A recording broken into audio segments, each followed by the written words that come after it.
Hello, everybody. This is Dr. Dan Cartalicchio. I want to welcome you all back to another segment of Destination Health Podcast, Finding Function in a Dysfunctional World. Very excited about today's conversation. Kelly and I were talking about a week or so ago, and we realized that there's a lot to discuss. And, I said to her, just kind of off the cuff, Kelly, why don't you come on the podcast? She goes, I'm looking for platforms to talk and discuss different things. So I want to welcome Kelly Christenson here today. Kelly, how are you doing today? I'm great. Thank you, Dan, so much for inviting me on this podcast. And like you said, you have created such an amazing platform for health and fitness professionals to be able to come on and discuss some really interesting topics. And so I just want to thank you and honor you today for putting this together and for asking me to come on. So I'm super excited. Oh, you're welcome. I mean, the pleasure is all ours. And, you're in Texas right now, right? California. Okay. So you got a West Coast accent. I got the East Coast accent. So let's see if we can understand each other. If I say forget about it a couple of times, it's all good. It's just a phrase. But let me go over Kelly's bio, all right? She has a passion for education. She has a master's degree from USC. Used to love watching USC and Notre Dame when I was growing up playing football, because 7 o'clock, it's like dark here in New Jersey. It's cold, it's raining. And USC, if it was, it was 4 o'clock then, they were playing Notre Dame. It was sunny. It looked great. I had a smile on my face. So she has a master's in education from USC before becoming a fitness expert. You were a teacher. That's interesting.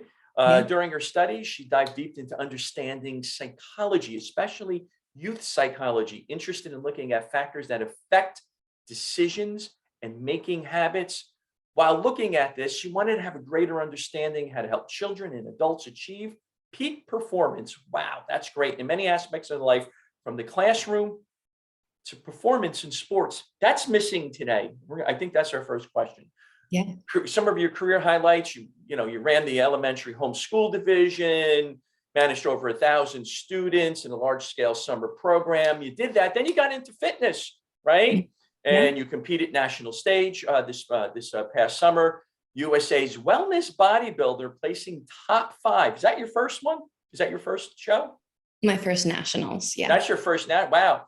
Kelly and her sister Brittany, they own a company called Fit Images. They talk about positively empower people with purpose. They call it PEP. I love that. You work with football and bodybuilding, and you previously were a semi-pro female football player. That may be our first question. Now you coach an undefeated youth football team.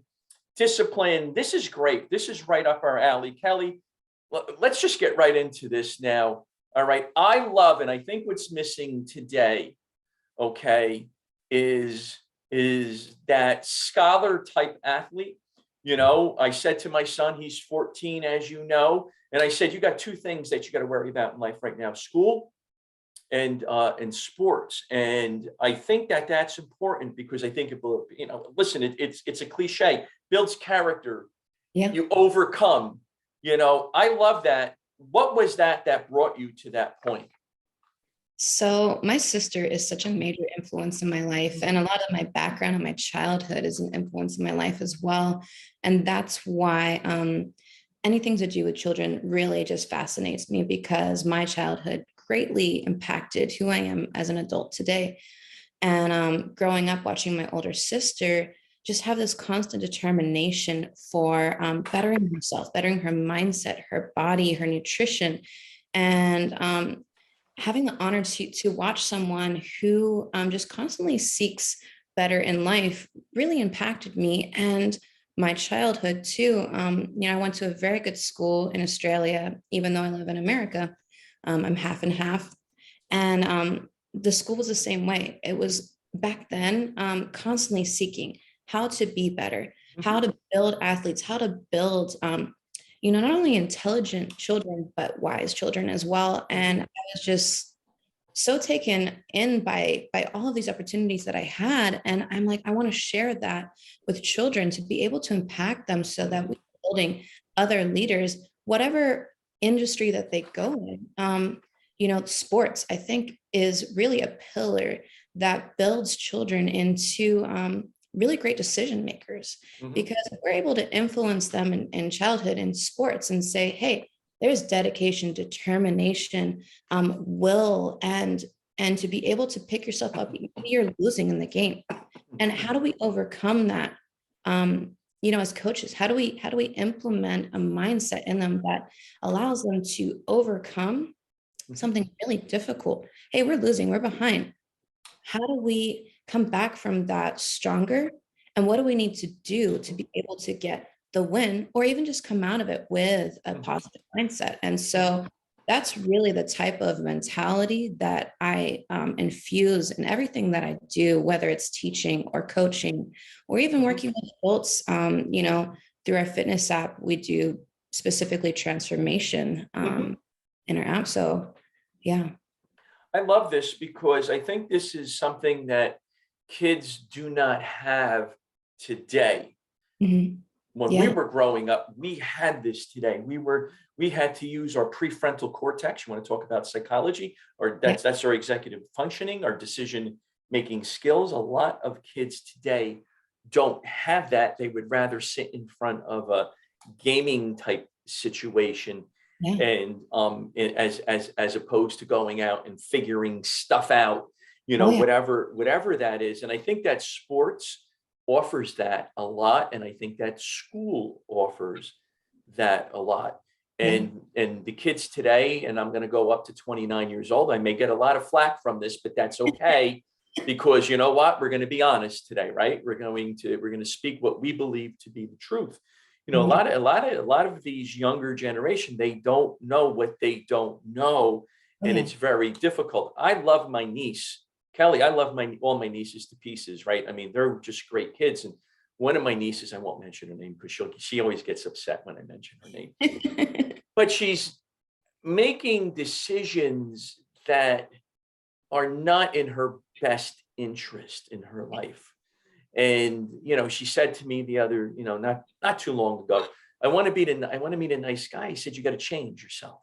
Yeah. Right. You got to change who you are in order to attract somebody in. So tell me a little bit about your upbringing. What was it about your upbringing that affected your adulthood and the way that you view this? Yeah, that's such a great question.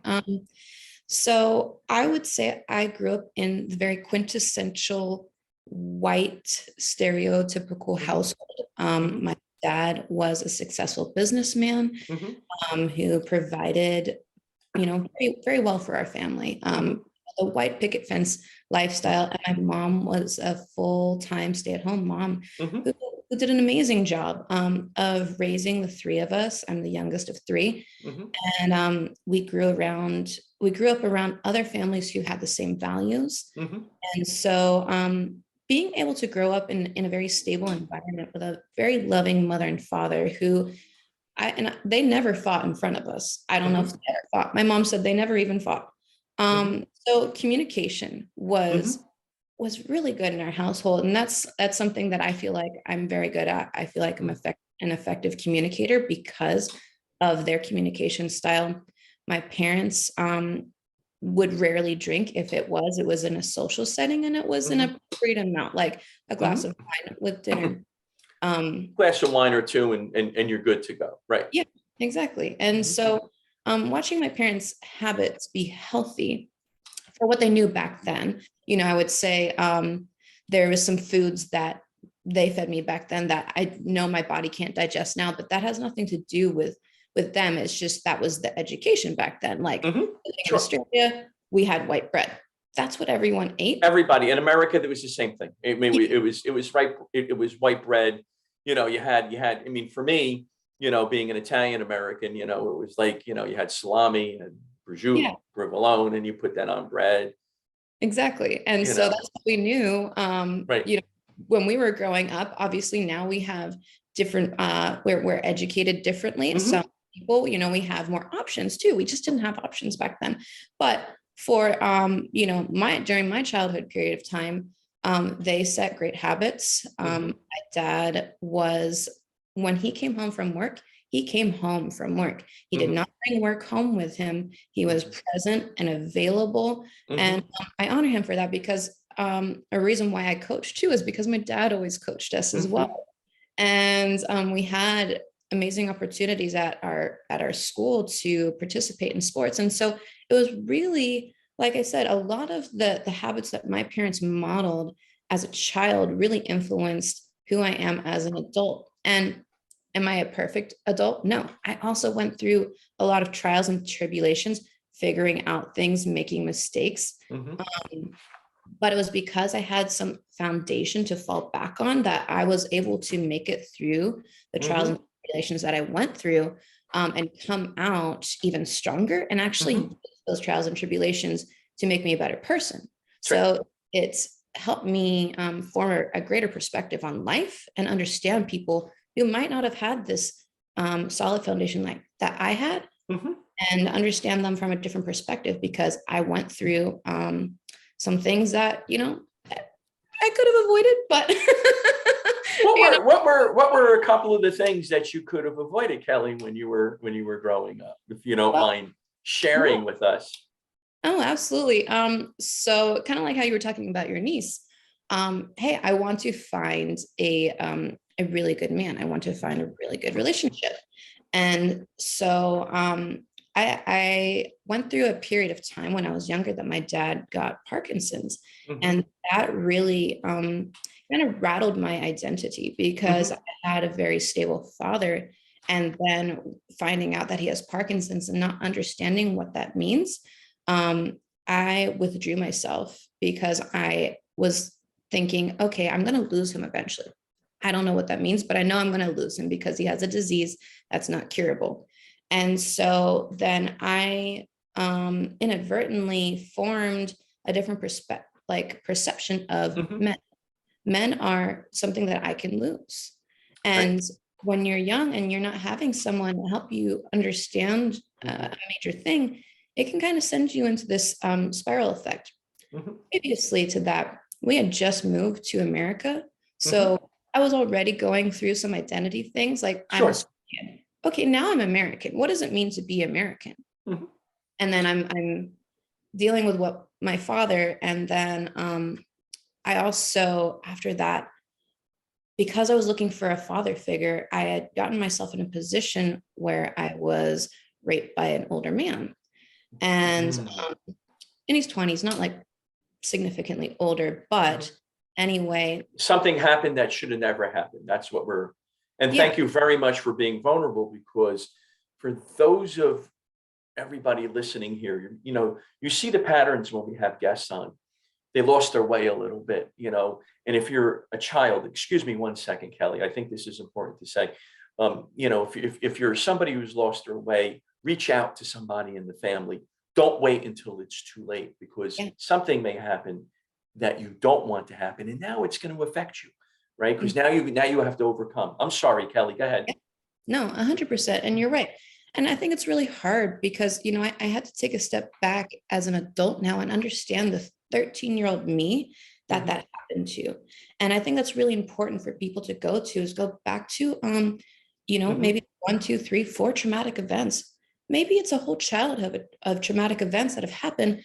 And how did that affect you as an adult? And so fast forward. So my first marriage was ended up being to a man who was extremely abusive. He Mhm. constantly, we were married, and I would get pregnant, and then he would leave and Mhm. come to the birth.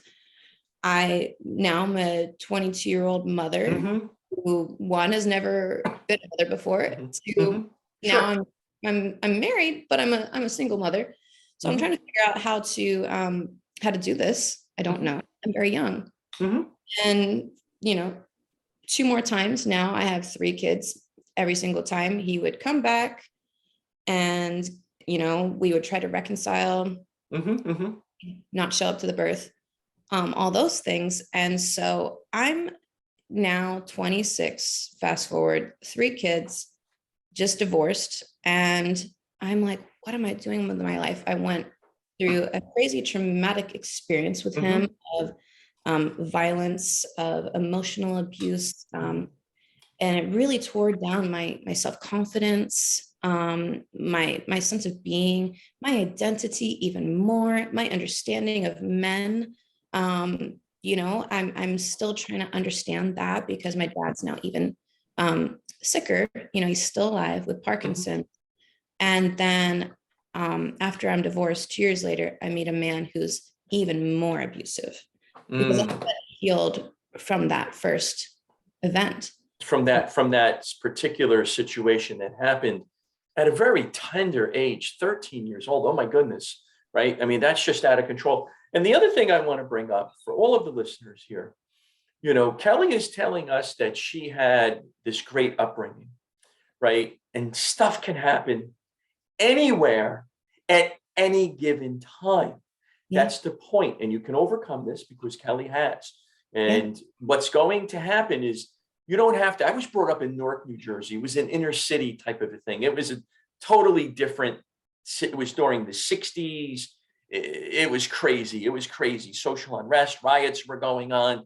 Everybody, we were all fighting. I was probably 12 years oldish, 11 years old. And, I'm fighting in the streets. I mean, that was the personality of the area.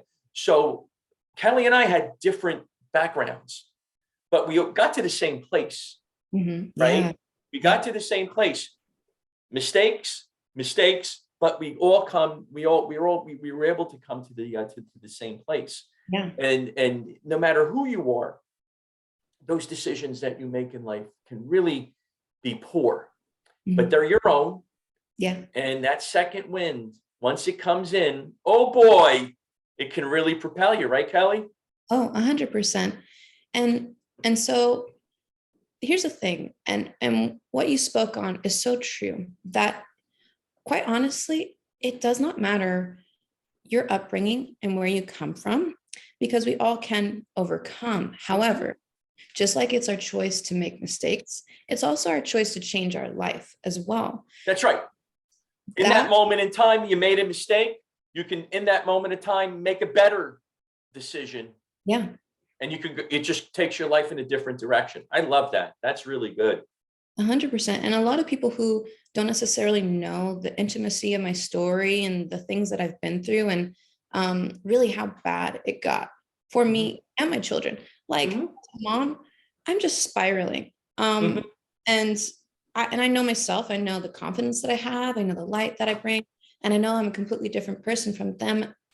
And I know it doesn't define who I am today. Of course. Because I made the choice to change things. And really, truly, my whole life changed because I let God into my life. And I repented for a lot of the things that I did. And I spent a good 2 weeks after this one moment when this person who I was with, I had almost died at one point because of how abusive he was. It was a very horrible situation. And I was as low as it could possibly be. And I looked at myself in the mirror and I was like, what am I doing with my life? Not only just with my life, but my kids' life. Because I am. Now your children are being affected. Your children are being affected because they're going through this with you. Yeah. And they're young and you're now, because now you got to sit there and you got to say, I got to do something. And if not only for me, but for them, because you do anything for your kids, right? That's just the way life is. That was the exact statement that I said. If not for me to change, at least for them, because I cannot continue allowing them to see what is being done to my body and telling them that's okay, because it's not okay. It's not okay. No. And so there was like 2 weeks, I was just crying every single day. Why? Because I would just take myself to God and I would close my eyes and I would say, God, just take me to all these events. But I want to give that to you because you're so good and you're willing to take it. And I want you to replace it with peace and joy and happiness and love. And so do I forget the things that have happened to me? No. But have I replaced the feeling of anger, pain, bitterness, fear? Yes. And that's what really changed my life is Right. I laid it all out.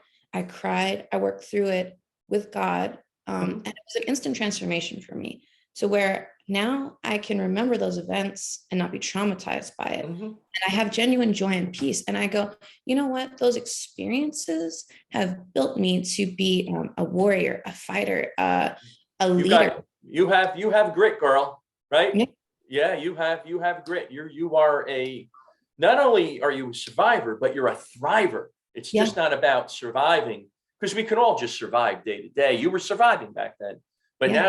now you're out there and you're thriving. So through God, you became aware of what's going on. You have to come to grips with what you did, Mhm. right? And what led you down this path. You need to change your behavior. What are some of the things you realized about yourself that you needed to change when you were going through this? Oh, that's such a great question. I have a lot. When you're talking, I got things going on in my head. You don't want to know, Kelly. Well, My brain is thinking of questions all over the place. I So love it. I love yeah. it. And I think this is a really good question for everyone to ask themselves. And it really takes humbling yourself and taking away pride and ego and saying, where am I wrong?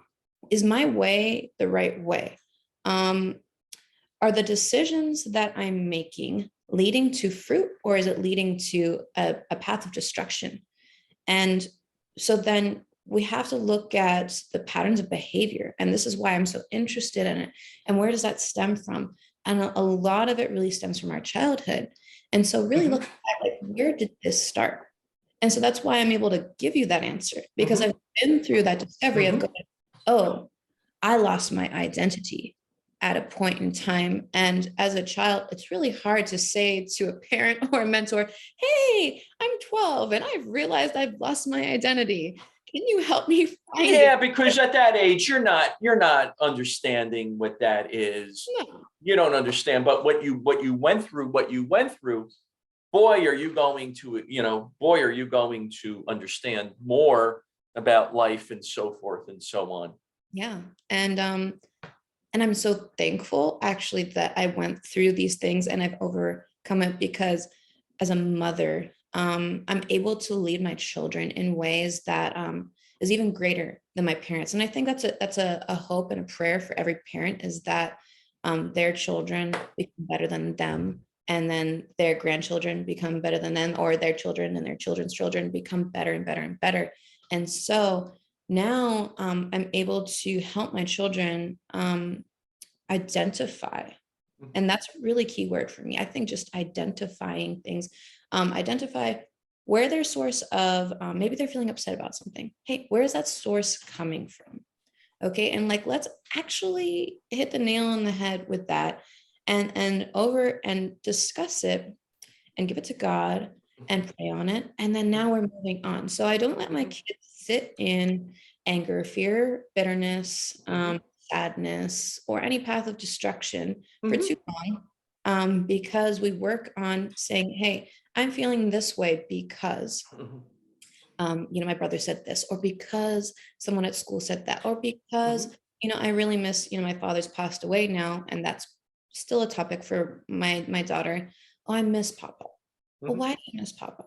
And it's because she doesn't understand fully what death means. And we walked through that Mhm. as a mother and daughter and said, well, Papa, for us and our family, because Christ is so important, Papa knew God.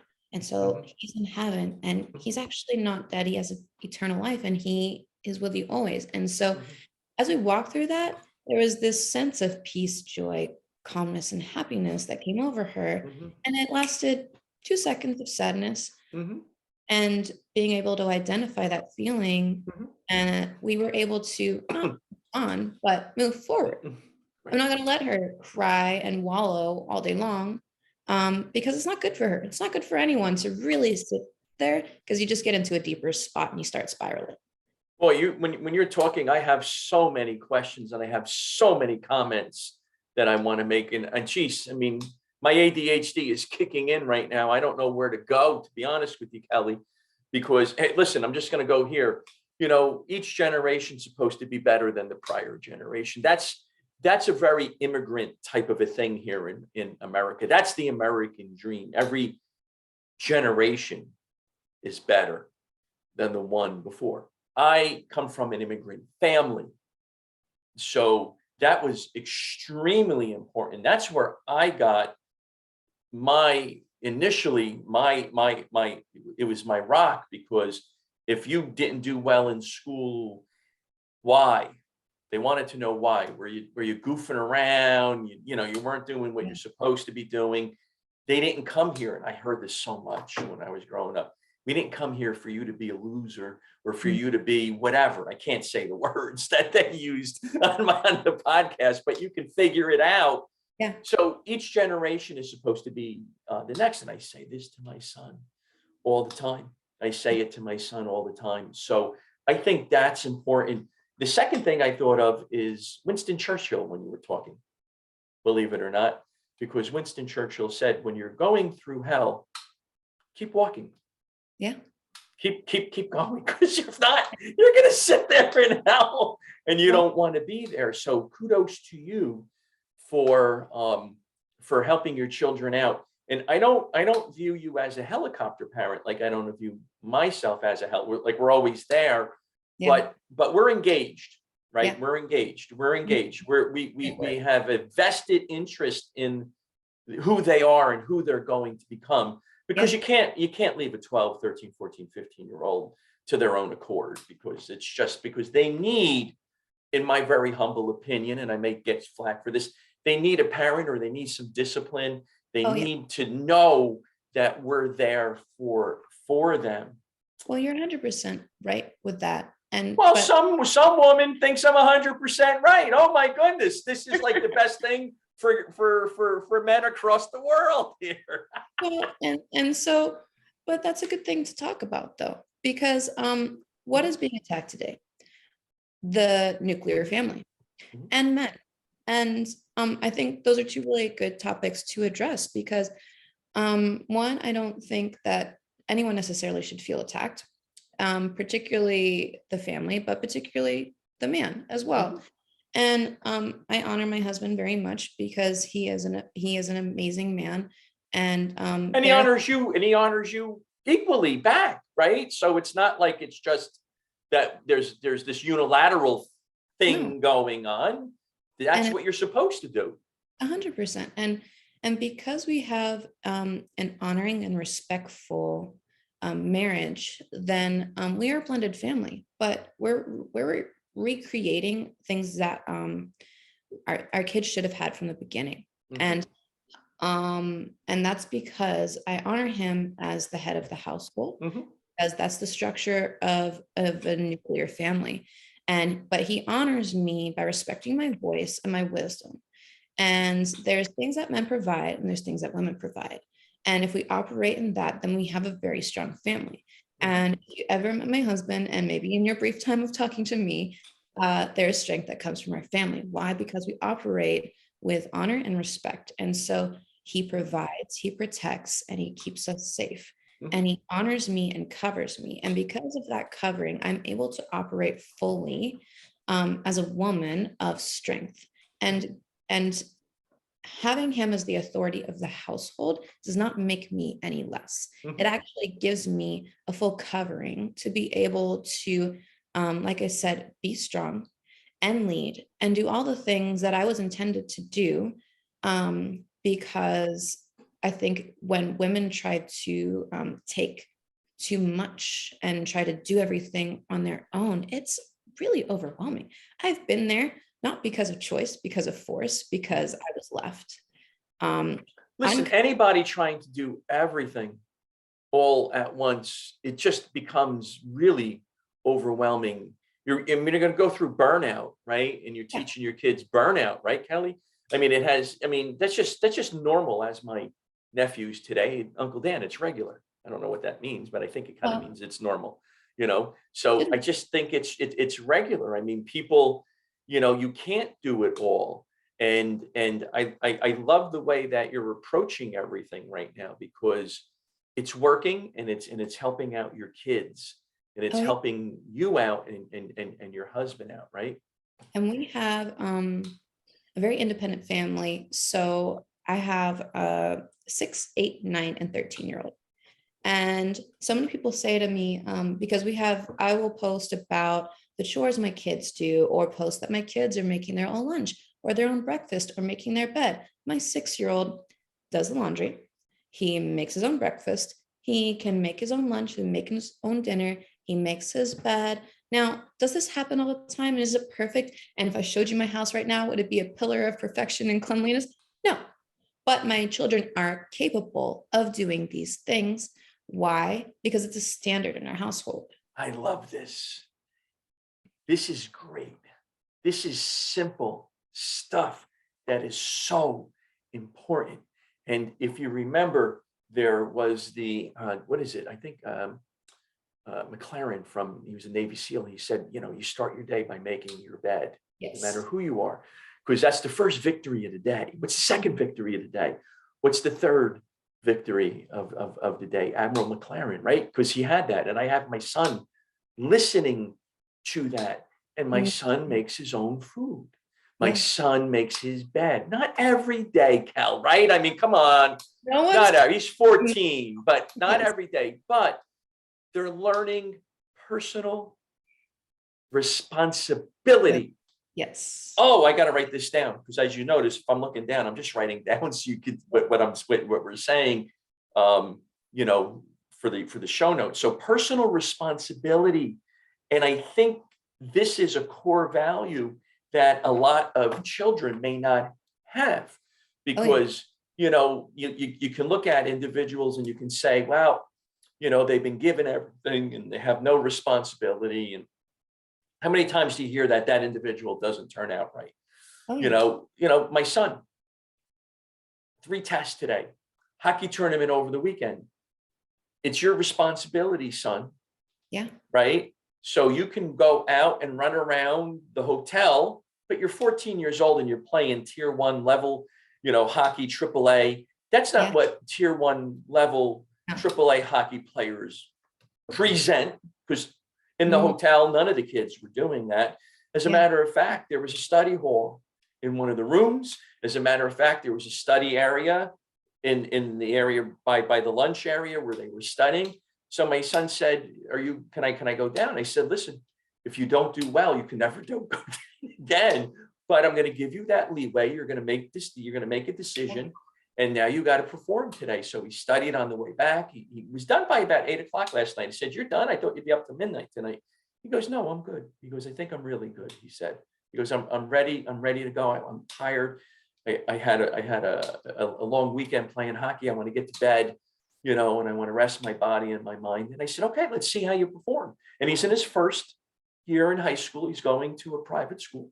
And as you very well know, you and I discussed that. And so we're going to give him that, and he's going to learn if it's going to work. If it doesn't work, then he's going to have to be in the room, and it's going to be a little bit quiet. But there was older kids though there, Kelly, and there was no nonsense. There was no horsing around. Personal responsibility to teach them. Yeah. He does his laundry. Yeah. He folds his clothes as bad as I do, but but he's getting it done. He's, get her done, right? He's getting it done. So I think that's incredible that you're teaching your children that at an early age, because I hate the Fortnite and stuff like that. I just don't understand it. I don't want to understand it. Call me closed-minded. No, you're right. I'd rather have you pick up a book and read it and do something along those lines. Not that you can't. I don't know, Kelly. It's like when I was growing up, not to say it was better or worse or whatever, but I think it worked out pretty well. Either you're outside, playing all day, running around, or you're inside and you were doing something productive, right? Right. You were doing something productive, right? Yeah. Well, and so twice now you've made me think about this. So I call parenting productive parenting when you're operating with loving boundaries, and exactly what you just said. So loving boundaries to me is that we give them, a structure to operate and flow in. So we're not saying, hey, it's this tight and you only have 2 inches to move in. And if you make mistakes and go outside of these Mhm. lines, Mhm. you're going to get, stung by the electric fence. No, Mhm. we give a loving boundary. It's a little wider. I think that there should be room to breathe. And we've, as productive parents and as responsible parents, because I like that word that you Mhm. keep bringing up, we give them a solid foundation, right? And the solid foundation really comes from habit building, which is Mhm. why I wanted to talk about this today and why it's so important to me, is to teach habits at a young age, such as making your bed, being your first victory, because that's something that I've held on to for a long time as well. I heard it from Mhm. the same place. I find that very important because, yes, if you can wake up and your own bed that you slept in and you have responsibility and care for that, you are setting yourself up for success. Because if maybe that was the only thing that you did right for the day, you can at least come home and you see your bed, which is made and it's nice, and you Mhm. can lay your head down and know that tomorrow is a new day. And Mhm. that's why it's so important to make that the first thing that you do every day. Mhm. And so teaching your children habits and responsibility from a young age allows them to have the wiggle room to say, hey, I know I need to study, but maybe right now I'm not in the mood. Maybe right now I want to go and hang out with my friends. Mhm. Okay, fine. I know that you're responsible, but you also have to learn how to make your own mistakes. So I'm I going to know give where you're you going with this. the Yeah. room to be able to do that.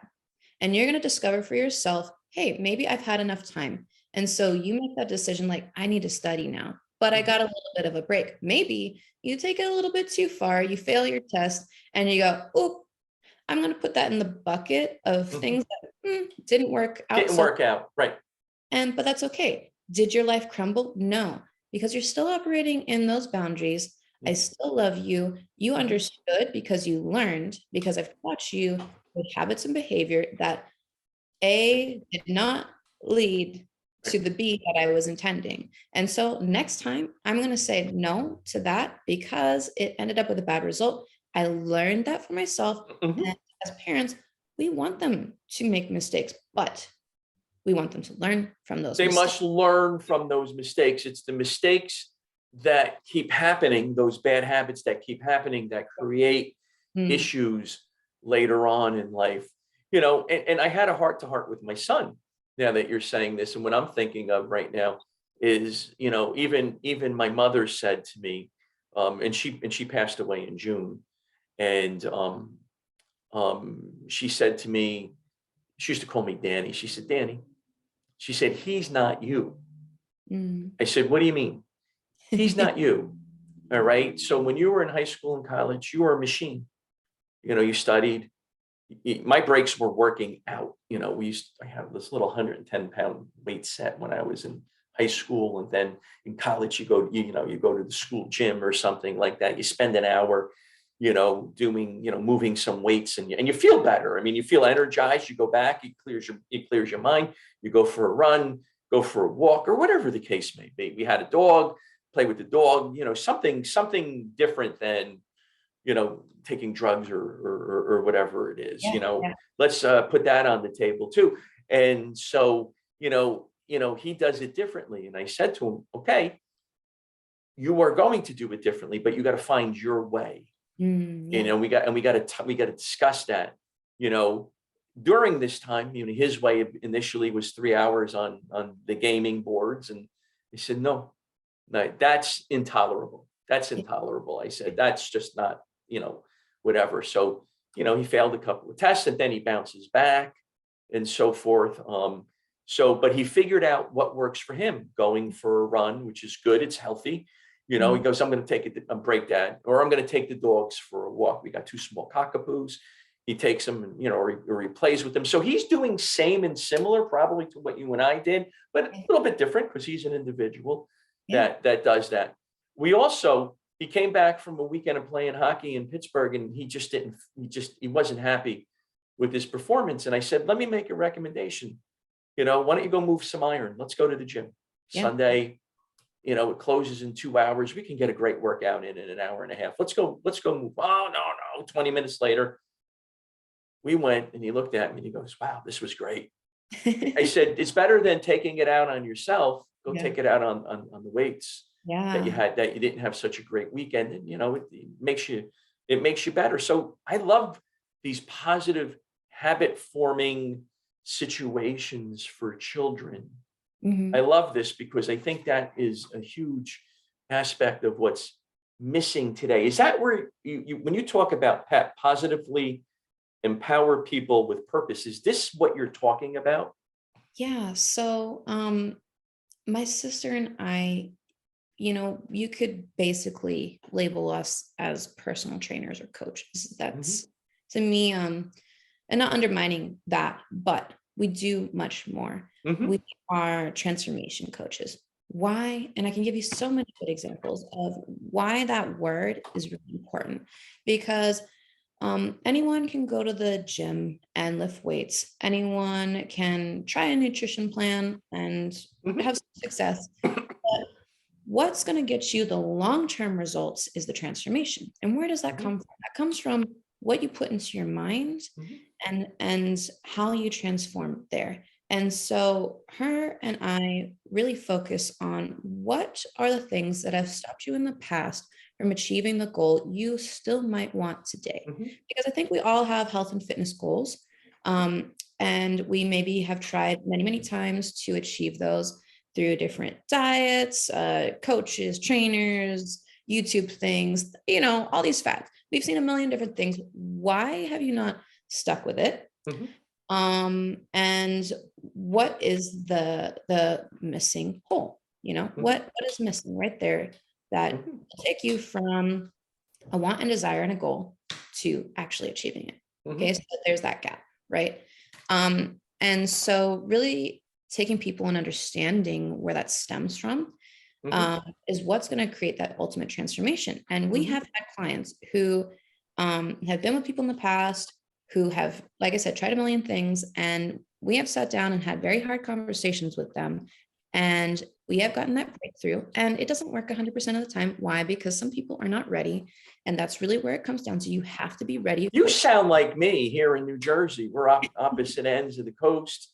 You have to be committed. You can't be interested in doing something, right? You have to be committed into doing something in order to have that breakthrough. So, Exactly. And we can normally hear it in someone's voice, whether they're ready for the transformation or not. mhm, And so we know, and we'll be frank about that too. Like, hey, when you're ready and committed, and that's what we'll normally say, come back to us. We're here. You know how to find mhm, us. But when they are ready, you will see a physical transformation. Why? mhm. Because of the internal transformation that happened Of first. course. And a lot of our body, what you might even see, will just instantly go away Mhm, because we're not stressed, anxious, fearful, worried, doubtful. And you'll even see a transformation in someone's stomach. mhm, Lots of people have just gut inflammation. They cannot lose weight because they're inflamed on the inside because their internal organs are so stressed out, they're puffy, and as soon as you let go of that stress and that worry and that doubt, you will see their gut come down. You will see a brightness on their face. You will mhm, see a new determination. You will see those binge eating habits or those cravings or all those self destructing habits go away. And they are like laser focused on the goals and the plans that we have set together and they achieve it. And in 8 weeks, you have a whole different person. I mean, my husband and I are both testimonies to mhm, literally changing our mindset. I mean, I have not always looked as good as the pictures that I have shown you in my photo mhm, shoot and all those things. I was once, um, after my third, I was the heaviest I've ever been, mhm, 174 pounds. I'm 5 foot. So you can imagine that's a lot on a 5 foot frame. Uh, I was 26, already going through anxiety attacks. mhm. I would lose my eyesight, which is crazy. I thought I was having a heart attack. And I'm like, why at 26 am I going through all these things? And it was obviously because I was just going through so much trauma and craziness and just trying to figure out life. And Yep. um, So one day it was really funny. I was having, not fun, but I was having an anxiety attack, and I go, I can't keep doing this because I just cannot perform. I cannot do anything. I'm debilitated. I started dancing to worship music, and dancing then started making my anxiety go away. And so I said, okay, so if I move, then I love if then statements. If then statements are amazing. If I move, then I feel better. So if I keep moving, then I will keep feeling better. Yeah. And if I keep eating healthier, I keep feeling better. And so then this correlated into me turning into bodybuilding, going, Beautiful, right? and it's a healthy connection I have. It's not an unhealthy. I'm not like, oh my God, I have to go to the gym, or I'm going to have anxiety and I'm going to die and I'm going to spiral. No, I go, wow, this saved my life. And I have a healthy respect and a healthy relationship for the gym. Right, sure. The connection with food, and because it makes me feel better. Yeah. And so that's the other thing too, is people have to have that not obsessive ness Right. with the gym. They have to have that healthy relationship with the gym. It's got to be a healthy relationship. I mean, boy, so many different thoughts and questions are going through my mind just with that alone. If then statements, I always use those with my patients. I use it in my life. I use it with my children, with my son, James, because if something, then something happens, it's a positive thing. Yeah. It's a psychological thing. It helps rewire the brain. And, coming out of what we went through in the last couple of years, a lot of stress, a lot of anxiety. And when you're stressed and you're anxious, you're eating foods that are just so bad because of the stress. I mean, I was on a podcast with some individuals, I won't mention their names. And I said, during the whole situation that happened, because we can't even say it, right? During what happened, people were eating poorly, and I said they weren't eating real food. So, these people are chuckling, I let them go. And I said, listen, I said, so eating ultra processed food is real food. Yeah. I mean, so there was silence. I said, so drinking sugary sodas is real food, right? Going and getting fast food from one of the popular burger joints that we all know, that's real food. Yeah, it's crazy. I mean, right? No, I said, I've heard you guys say before that you can have one of these big burger things and it has protein, and after a workout, I said, you're 18 years old. You have so much testosterone running in your system, males, females, you're just changing that you may make gains, but maybe you'll make better gains if you have better food. But I've noticed, people are coming into my office right now, Kelly, 50 pounds to 60 pounds overweight coming out of this. Because as I say to them, you have to keep your heck in check. You ever hear that before? Yeah. You got to keep your hunger, your energy's got to come from good food sources, because your insulin, your cortisol's all over the place. You got to keep your cravings all in check. And if you're eating healthy foods, eating real foods, I'll say it again.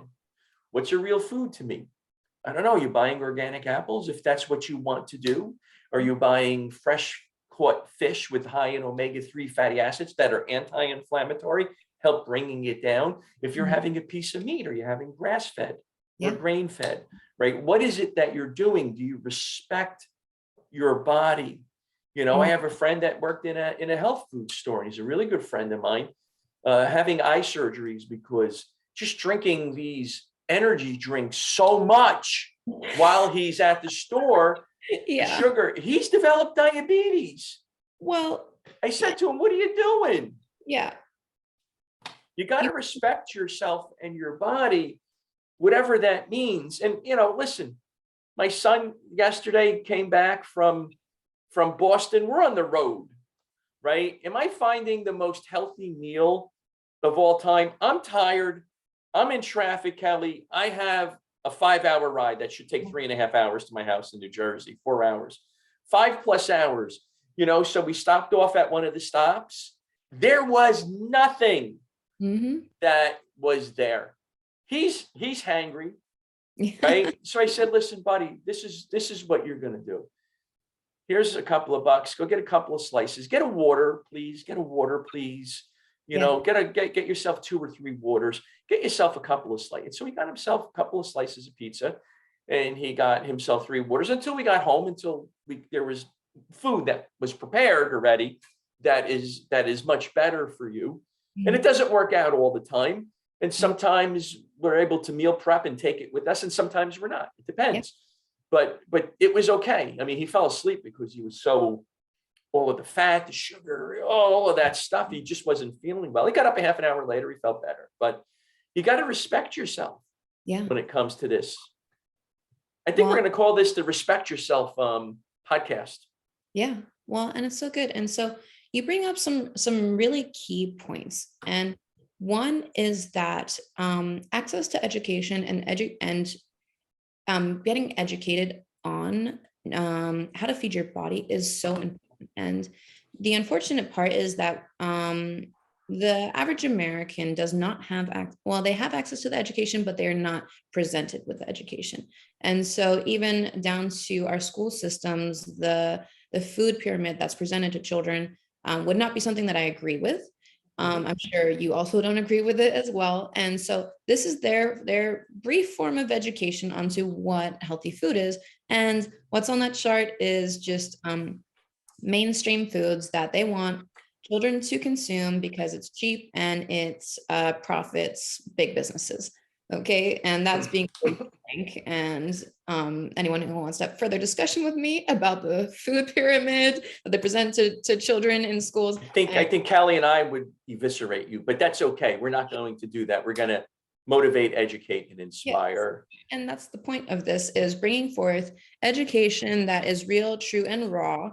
And so how do we, we're going to the next stage of something that you brought up is, so what is important with food? And my sister and I teach nutrients. And so many people have misconceptions because of fad diets and misinformation of how to feed their body.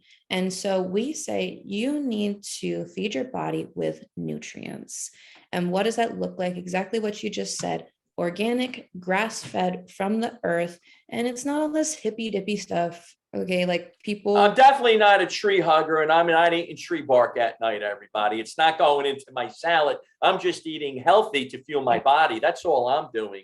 Yes, and that's exactly it. And so Right. I could say to so many different women, and I think this would apply to 80% of women I talk to, is that, okay, so let me guess what your diet is. You have learned that there's so many things that you should not eat. So now you avoid eating most food because you're not sure really entirely what to eat. So therefore, you go into a fasting diet, because this is the new fad, or intermittent fasting, where you think that not eating is going to be helpful. And it is helpful to you because you're not sure what to eat.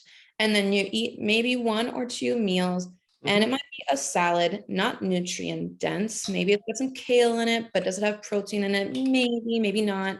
It's got some dressing that you might or might not use. You've probably drank soda, coffee, and water throughout that intermittent fasting period of time. You may or may not eat dinner, but your body is now shut down that you're probably not hungry. And so you think you're doing the intermittent fasting right. And then you repeat this, and then you wonder why you're never losing weight. And it really comes down to the fact that you're not feeding your body. And 100%. Let's look at this from a different perspective, from a healthy bodybuilding perspective, because you can do bodybuilding in an unhealthy way. You can do bodybuilding in a healthy way. There's definitely both. So bodybuilders are not the pillar of excellence and health and fitness. So the healthy way to fuel your body, to gain muscle and lose body fat, because that's the goal for everyone, is I want to increase my lean muscle mass and I want to decrease my body fat. Have you listened to my prior podcasts? Well, but you see, here's the thing. You're a better fat burning machine at that point. Yeah. And so how do you do that? Well, quite simply, you eat 5 to 6 meals a day. And people go, well, I can't eat that much. No, you're not used to it, but you're going to have to get used to it. And what does that look like? Okay, so eat every 2 to 3 hours. Simple, cool. Put a timer on your phone. And and just eat and prepare your meals. Okay. Mhm. Does it have to be complicated? I actually eat the same thing every single day. Is that fit for everyone? No, I'm just basic. Well, I will tell you, and then guess what? We're going to have to continue this because we're almost done here. Yeah. Like we have like 3 minutes left. So, I always say to patients, you get up and you have a cup of coffee and you have a donut every single day.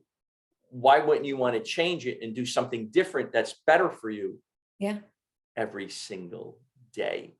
But we're going to pick up here because I got a little star next to food.